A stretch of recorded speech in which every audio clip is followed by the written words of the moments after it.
Ladies and gentlemen, boys and girls, children of all ages, this is Hopeful Chewbacca back at the Church of Chewbacca, and today we're going to go over the NL West 42 series players from the team Affinities. We're going to give them in-depth Chewy reviews, rate them 1 through 5 Chewies. The way we do this is we look at their attributes, compare them to other players within their position that are currently in the game, as well as go over if they're a hitter, if they have a glitchy swing, or a pitcher that maybe has a really good, easy windup to throw with, as well as a few other factors.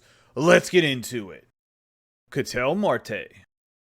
The Arizona Diamondbacks center fielder and MLB The Show fan favorite Kattel Marte. He's a switch hitter that throws right-handed, can play second base, shortstop, left field, and right field, as well as center field that we already mentioned. He's 6'1", 210 pounds.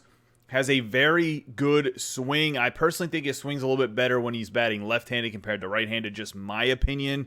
But let's look at his attributes. He has 77 contact versus righty, 103 contact versus lefty, 58 power versus righty, 80 power versus lefty, 93 vision. He has 69 discipline and 65 clutch.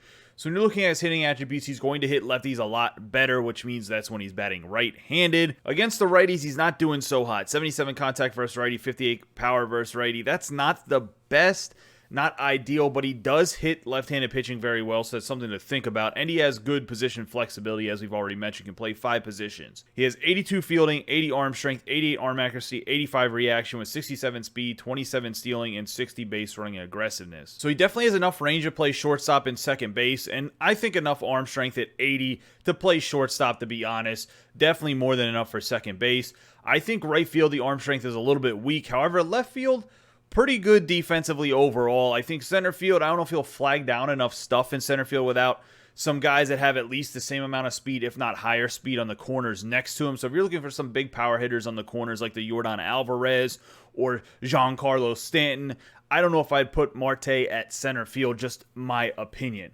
However, I do think he does have good animations in the field, and I think he makes most of the plays. The hitting's the real concern for this card against righties, and I think that holds the card back a little bit. I'm going to give him 4 Chewies, but it's a high 4 Chewies, almost 4.5 Chewies, and it's really just the attributes for that contact and power versus righties. He does hit lefties good. The rest of his attributes are very good, and I think he has a very glitchy swing personally. However, the concern of his attributes just being so low against righties, for me personally, just hurts, because that means even as a switch hitter, I don't think you're getting the full benefit because he just doesn't hit as well as he should. That's why we're going with the 4 Chewies, but he's very close to 4.5 Chewies, but I'm going to have to stay at 4. Herman Marquez. The Colorado Rockies ace, and I'm going to call him an ace because he has been phenomenal the last couple of years. Marquez is right-handed throwing, right-handed batting, has a 4-seam fastball, knuckle curve, slider, sinker, and changeup. He's 6'1", 230 pounds. And this guy in real life has just been phenomenal. Go look at some of his game film. His slider's been nasty the last couple years, as well as that knuckle curve. And his fastball's just really been popping, as you will see from his pitch velocity as well as some of his attributes. Speaking of it, he has 97 miles per hour 4-seam fastball, 85 on the knuckle curve, 88 on the slider, 95 on the sinker, 87 on the changeup. For the pitch control, he has 66 on the 4-seam, 67 knuckle curve, 72 on the slider, 68 on the sinker, and he has 82 on the changeup. So even though the changeup is his 5th pitch, he actually has pretty good control at 82. Now, the breaks for the pitches is where I'm actually kind of concerned. And I do think SDS kind of shafted him a little bit, if I have to be honest. He has none of his pitch breaks higher than 76, so 76 or lower. His slider, which is absolutely filthy in real life, is only at 69 break. I don't know how they determined that, but honestly, maybe they just didn't want him to be absolutely nastier than the other pitchers, because they did give him like good stamina and stuff whenever we go over the attributes. But it's just baffling to me that his pitch breaks are so low for... When you're looking at his stuff, he is a strikeout power pitcher. He's thrown for over 200 Ks in his career, so he definitely has some stuff that moves. He's not just throwing a slider that barely slides or a knuckle curve that barely knuckles and curves. That's not how it works. So I don't understand the pitch break attributes there. I think maybe because 3 years ago or so he didn't have the best year. He kind of had a little bit of a high ERA.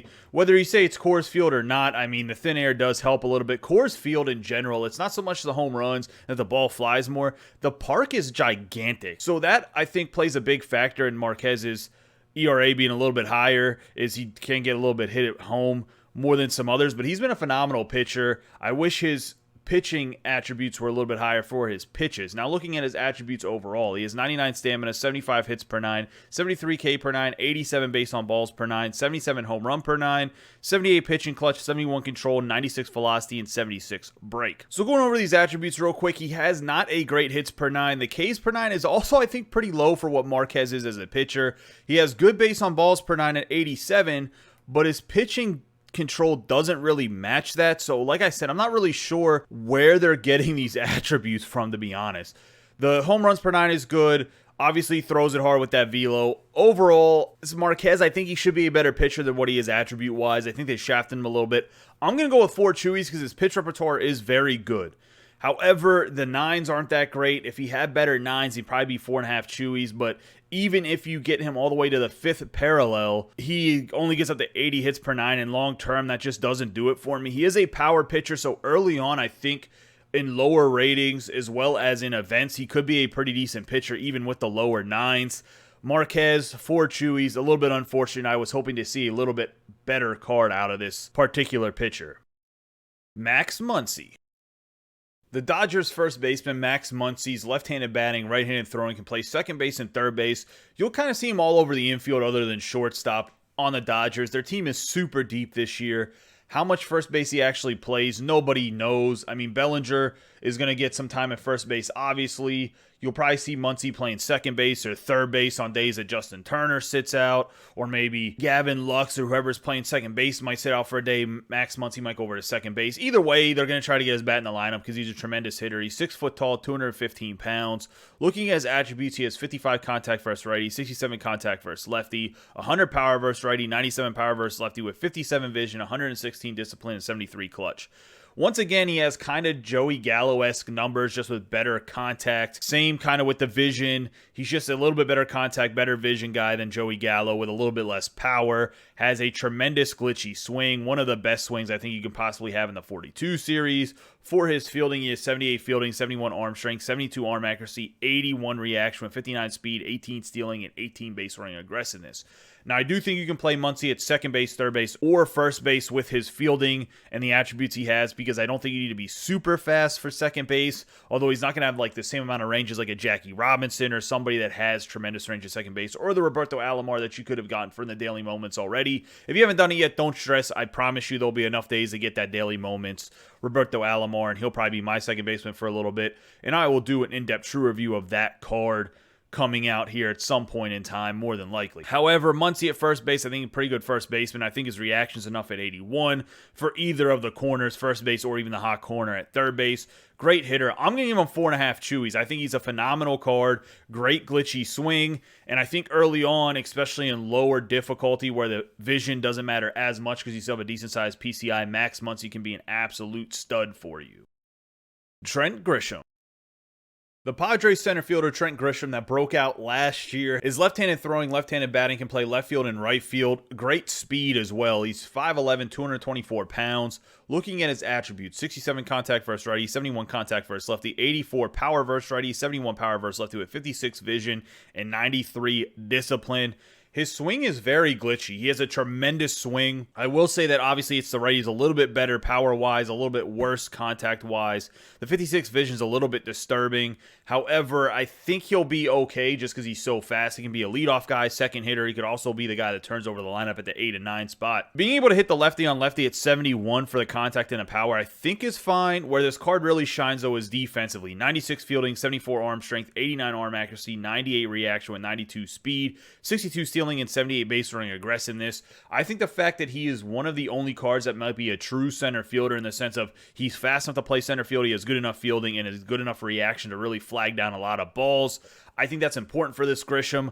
I'm going to give him 4.5 Chewies because of his fielding prowess and the fact that he has such a glitchy swing that he will hit from more power than what his power ratings are at the 84 and 71 for right and left-handed pitching, respectively. I do think the contact and vision is a little bit of a concern long term. However, with the good swing as well as the tremendous defense, we're going to give him 4.5 Chewies. Not a super high 4.5 Chewies, but somewhere in the middle of that 4.5 Chewy rating. He's solidified there, and that's what we're going to go with. Mike Ystrimski.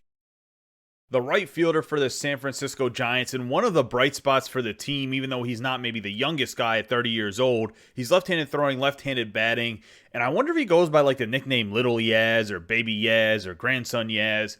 Either way, his grandfather was a tremendous baseball player that played for the Boston Red Sox. However, the grandson, Mike Ystrimski, can play left field and center field as well as that right field that we already mentioned. He's 5'10", 178 pounds. For his attributes, he has 79 contact versus righty, 97 contact versus lefty, 85 power versus righty, 92 power versus lefty, 66 vision, 78 discipline, 88 clutch. Another guy that's a lefty with a tremendously glitchy swing. Between Muncy, Grisham, and Ystrimski, you're looking at three guys with super glitchy swings in this NL West division. He has very good contact and power, lefty versus lefty, which is surprising. And even against righties, he has pretty good contact and power too. I mean, definitely above average. 79, 85, those are good numbers. And then for his fielding, he has 83 fielding, 54 arm strength, 79 arm accuracy, 87 reaction with 63 speed, 13 stealing, and 46 base running aggressiveness. What I will say about this Ystrimski is the fact that his reaction 87 with the 63 speed as a corner outfielder, I think he'll be able to get to most balls. With the weaker arm at 54, though, I'd probably play him in left field over right field if I had to give an option. Center field is because of his arm strength as well. But I do think even with the 66 vision, the fact that he has such good pop, good contact, and once again, just like the Grisham that we went over, a glitchy swing, I'm going to give him 4.5 Chewies. I think these last three guys are relatively equal in ability and talent because of their swings, the fact that they can hit left-handed pitching as a lefty still, and they're pretty good defensively. Muncy's the worst defensively out of the three. However, he has the most power, most pop, and absolutely just a dumb swing. It's like one of the most butter smooth swings, but it's Ystrimski is pretty close to that. And then you're looking at the fielding's good, the hitting's good. I really like this card. That's why we're going with the 4.5 Chewies. That's going to wrap up this in-depth true review of the NL West 42 Series cards. As you've seen, we went over Marte, Marquez, Muncy, Grisham, and Ystrimski. I would say if I had to pick one of the five, I'd probably pick Grisham, to be honest, just because the fact that there's no true center fielder. You need someone with speed, and Grisham can do that. Then I'd probably go with Muncy, then Ystrimski, but they're kind of 2A, 2B for me. Whichever one you want to go with. All three of these guys right here with their left-handed swings are amazing. I think Marte will be fourth, and then Marquez will be fifth. And it's just because Marquez's nines are pretty bad. I have heard a lot of people say that Marte's a lot better than what his attributes show. However, I understand that maybe people won't agree with me and say that he's the fourth best one. Some people might have him in the top 5 or top 10 of the 42 Series players overall. And I think that's a nostalgia look. I really don't think this Marte attribute-wise is as good as he should be. And I don't care how good his swing is. I think there's just better cards in these 42 series. And we'll see that in an upcoming top 10 video about who my top 10 players are. We'll see if Marte makes that list. Maybe he's an honorable mention. Who knows? I can probably tell you right now it's going to be hard for him to make the top 10 list compared to some of these other cards. But as I said, I think Grisham is the prime rib of this pack because of his speed and ability to play center field. But I can see other arguments for Muncy and Ystrimski. I can even see an argument for Marte. Unfortunately, Marquez got a little bit of the shaft here. I don't think his attributes are where he should be as a pitcher. With all that being said, let me know in the comments down below what you guys think about these 5 cards, which ones you guys think is the best, as well as I appreciate all the support that you guys have been giving me. Don't forget to subscribe, like, and share this video with any of your friends that play MLB The Show 21. You guys have a great day and be safe.